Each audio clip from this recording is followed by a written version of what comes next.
O projeto de lei número 37 de 2013, que já tramitou no Congresso, transforma em lei a política de drogas já adotada pelo Executivo.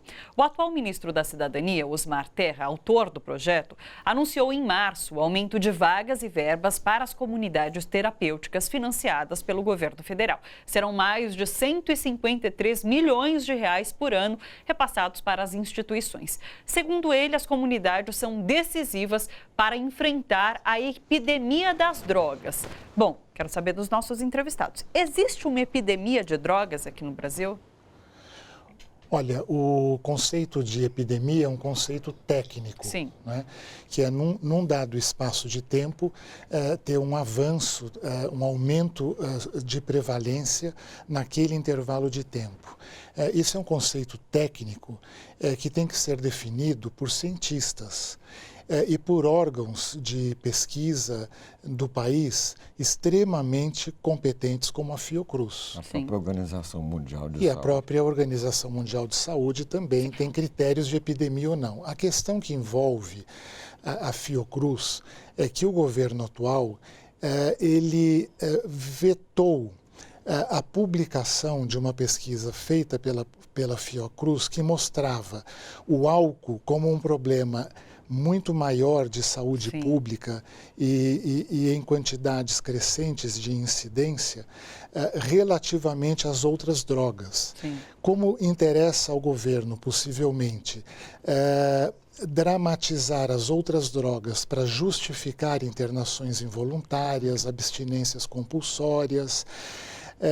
Então, isso foi vetado, a publicação disso pelo governo federal. Inclusive, foi questionada o estudo da Fiocruz. Todos nós sabemos que a droga que tem mais impacto social, físico e social no país é o álcool, né?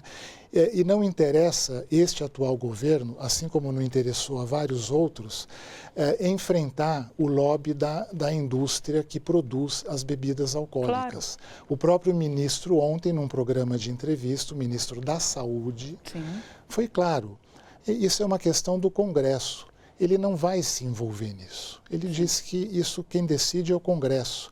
Não é, por exemplo, proibir propaganda de bebidas alcoólicas em determinadas faixas etárias ou proibir ou vários outros mecanismos que se tem de prevenção à piora dessa situação do álcool no país. A movimentação acontece por interesses econômicos. Então, o ministro Osmar Terra foi extremamente infeliz de questionar a qualidade da Fiocruz. Claro. Né?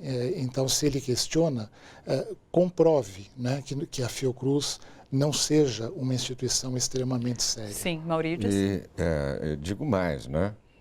Isso é uma atitude terraplanista do ministro Osmar Terra, porque é um absurdo, vindo dele, aqui de uma perspectiva política, né? Primeiro que ele está gerando e provocando pânico. É exatamente isso que as pesquisas acadêmicas, enfim, se o problema é, de fato, uma epidemia, esta pesquisa vai também nos fornecer meios, táticas e informações que são necessárias para a implementação das políticas públicas. Claro. Agora, quando aquilo não se trata tecnicamente, a própria OMS, as agências de saúde definem o que é uma epidemia. Quando isso não é uma epidemia, ele diz, olha, ninguém está negando o problema. Isso tem que se deixar bem claro. Fala, nós temos sim um problema. Imagine, nós temos um surto de dengue aqui na cidade que está localizado lá no bairro tal. Sim. Nós vamos fazer um bloqueio sanitário. Então, são medidas para que isso não vire uma epidemia. Tá, tudo bem.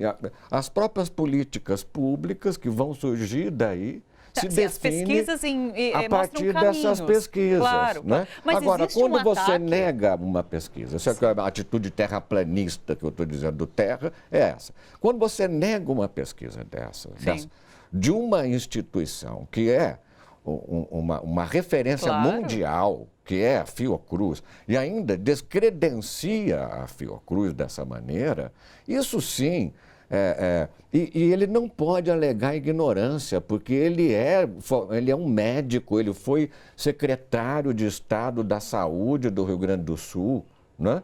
Isso é uma atitude dele...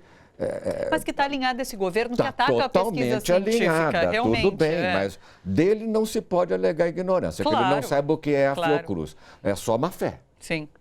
Eu queria partir para um outro tópico na conversa, que é a questão criminal, que a gente citou lá no começo que o decreto não mexia muito na questão criminal, mas tem um ponto bastante importante.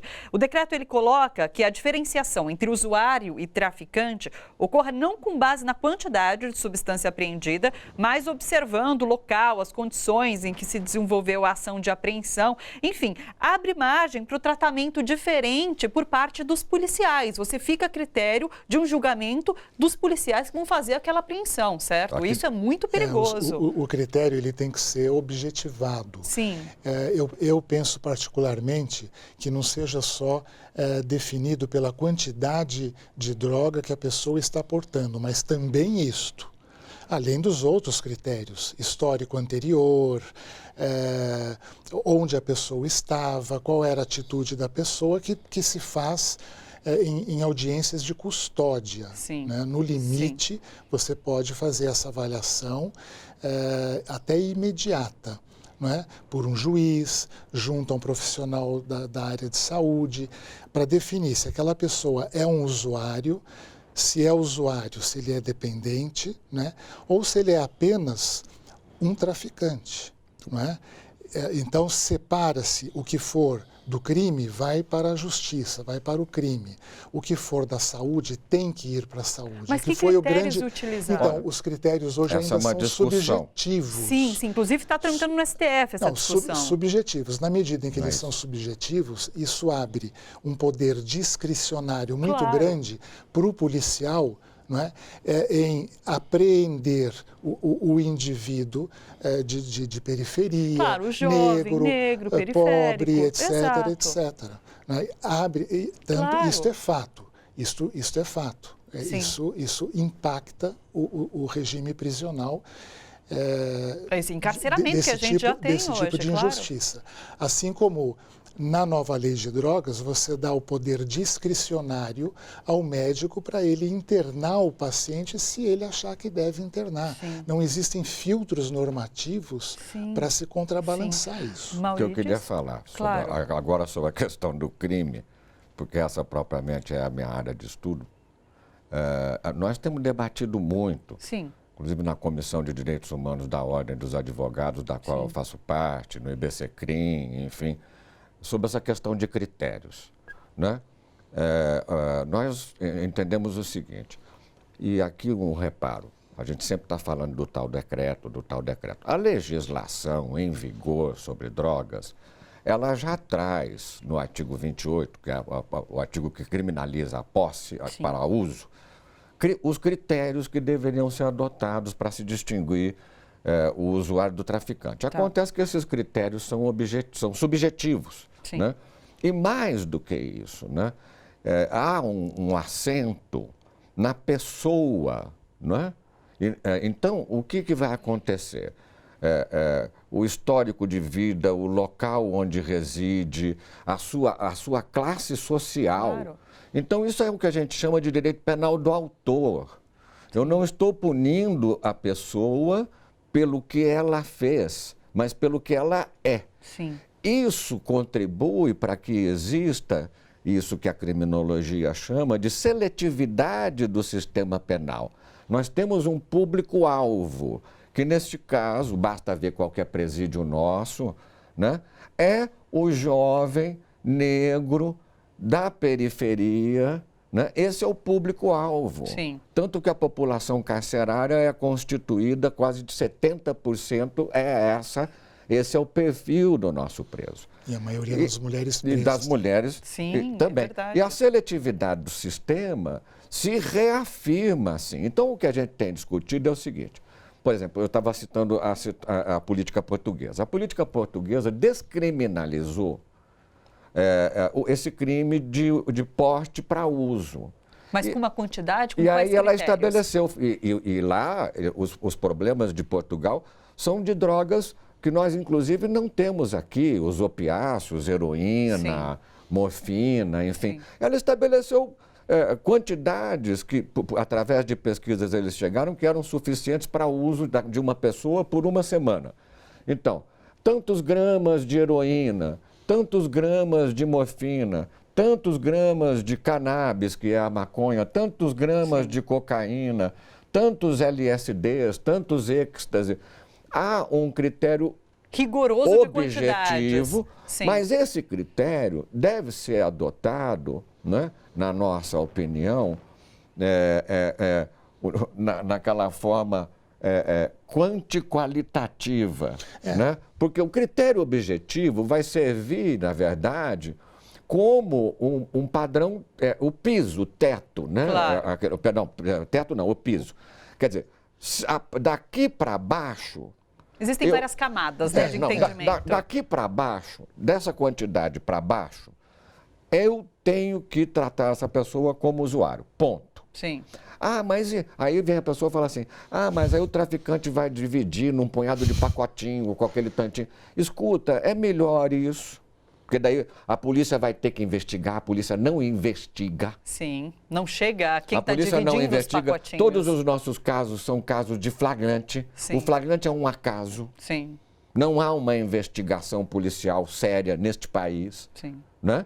Então a polícia não investiga. Então ela vai ter que investigar para demonstrar que aquele cara fez um punhado de pacotinho porque ele é traficante. Sim. Né? Agora, essa discussão está no STF hoje. Não, perdão. A discussão que está no Supremo é sobre a descriminalização ou não do crime de porte para uso pessoal. Isso. E aí, em decorrência desse debate, é que vários ministros falaram, não, nós temos que estabelecer critérios objetivos. Exato. Sim, exatamente para isso, para estabelecer um padrão. Daqui para baixo é o uso. Daqui, se tiver mais do que isso, a polícia tem que provar que aquela pessoa é traficante. Mas há uma tendência de adotar esses critérios no STF? Vocês entendem isso? Perdão, eu acredito só uma coisa. Deixa eu só terminar esse raciocínio aqui, que nós estamos no jurídico. Eu acho que aqui nós estamos tendo, inclusive, esse tipo de situação acontecendo em várias outras hipóteses. O Supremo não pode legislar. Sim. Sim. Nem através do seu julgamento. Ele não pode criar coisas novas. Ele não é poder legislativo. Mas, para tanto, a gente aguarda o Congresso? Ele pode dar indicações, inclusive, para que o Congresso realize aquela alteração legislativa. Mas nós temos que ter essa clareza. É porque a gente tem discutido muito aqui sobre o momento conservador que vivemos na nossa sociedade. Então, tendo em vista esse momento, é plausível a gente acreditar que o STF vá julgar esses critérios eu acredito em relação... que hoje... A tendência, né, pelo que nós temos ouvido, é que existe uma maioria de ministros que querem, sim, descriminalizar o porte para uso. Porque você não pode criminalizar o usuário, você tem que criminalizar o traficante, ponto. Mas parece que eles não vão definir os critérios objetivos para se fazer. Que daí sim iria para o Congresso. Eles vão dar indicação nesse sentido. Agora, o que eu quero chamar a atenção, porque na minha avaliação, a astúcia dessa modificação que foi feita na lei de drogas, porque o que aconteceu agora foi uma modificação na lei de drogas. A lei de drogas continua valendo, aquela de 2006.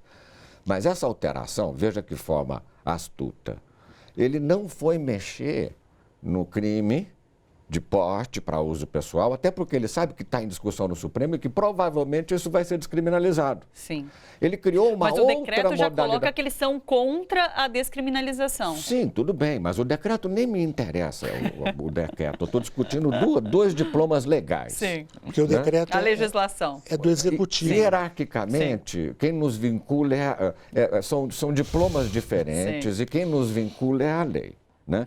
O decreto cria um sistema. Mas essa legislação nova não traz nada em relação A legislação nova não traz nada sobre critérios objetivos e ela astutamente, ela não mexe lá no crime, ela muda o sistema de internação, ela cria uma nova modalidade de prisão que já tinha sido abolida pela reforma psiquiátrica. Sim, que é a internação em 2001. voluntária. Em 2001. Claro. Não é que ela cria, isso existe, essa possibilidade, mas ela torna essa possibilidade, aquilo que era a última alternativa, ela traz para uma primeira alternativa e simplesmente como uma indicação médica, Claro, sem nenhum controle. A gente fecha o ciclo, porque a gente volta ao nosso começo do papo, realmente, que era sobre os perigos da internação O que involuntária. acontece? Acontece um perigo de um superasilamento, Claro. como aconteceu o superencarceramento com a lei de drogas. Última palavra para o Mauro. Quer fazer algum comentário, Mauro? A gente já está encerrando esse papo. Eu acho que é importante que os familiares entendam que uma internação, num determinado momento da dependência de uma determinado paciente, ela pode ser benéfica, ela pode impedir uma síndrome de abstinência, quando o paciente concorda com a abstinência. Ela pode ser um instrumento temporário, de curta duração para aquele paciente, mas ela não é em si um tratamento intensivo ou que resolve o problema da dependência. Sim. O que resolve a dependência é um tratamento, inclusive dentro da comunidade, dentro da sua família, que envolve assistentes sociais, que envolve políticas habitacionais para pessoas que moram na rua, que envolve capacitação mínima para uma retomada profissional e assim por diante. Olha só, você que curte a TVT e quer contribuir com a gente, se inscreva no nosso canal do YouTube, /Rede TVT, e torne-se membro. Assim você participa da construção desse canal público e aberto. A gente agradece.